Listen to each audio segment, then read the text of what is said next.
అందరికీ praise the lord. తిరిగి మీకు ఆత్మీయ ఆహారాన్ని అందించడానికి దేవుడు ఈ చక్కటి అవకాశాన్ని నాకు అనుగ్రహించాడు. జాగ్రత్తగా కొన్ని నిమిషాలు మీరు వినాలని ప్రభు పేరట మనవి చేయుచున్నాను.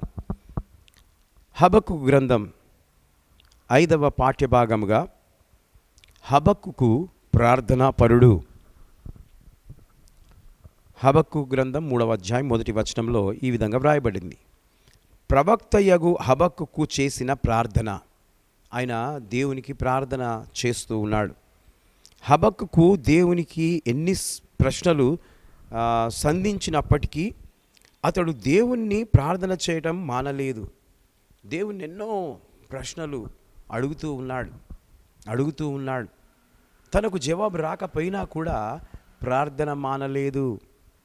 ఈరోజు చాలామంది చేస్తున్న పొరపాటు ఏంటంటే సమాధానం రాకపోతే ప్రార్థన మానేయడం, వేరే వేరే స్థలాలలో తిరగడం, వాళ్ళని అడగడం, వీళ్ళని అడగడం, జోషికులను అడగడం, చెయ్యి చూపించుకుంటూ ఉంటారు. అనేక రకాల స్థలాల్లో ప్రార్థనను మానేసి తిరుగుతూ ఉంటారు. చాలా రాంగ్, చాలా తప్పు. ఇంకా మీరు పాపం ఎక్కువ చేసుకుంటున్నారని అర్థం చేసుకోవాలి. కాబట్టి దేవుని బిడ్డలారా, హబక్కు అలా చేయలేదు.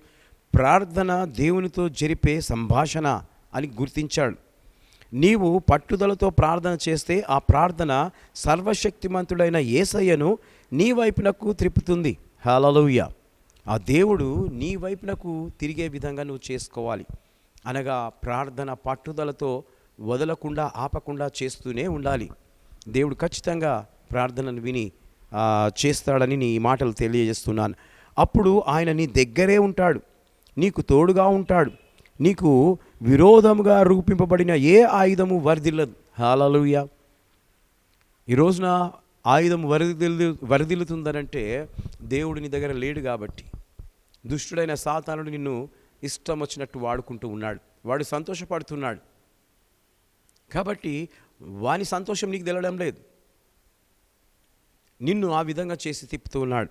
కనుక ప్రియమైనటువంటి దేవుని బిడ్డలారా, గొప్ప గొప్ప సేవకులను, ఆత్మలను సంపాదించిన వారిని మనము ఆలోచిస్తే వారు ఎక్కువగా ఎంత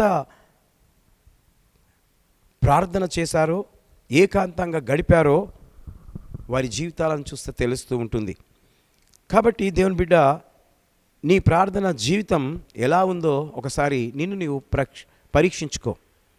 దేవుడు ఈ మాటలు దీవించి ఆశీర్వదించును గాక. May God bless you.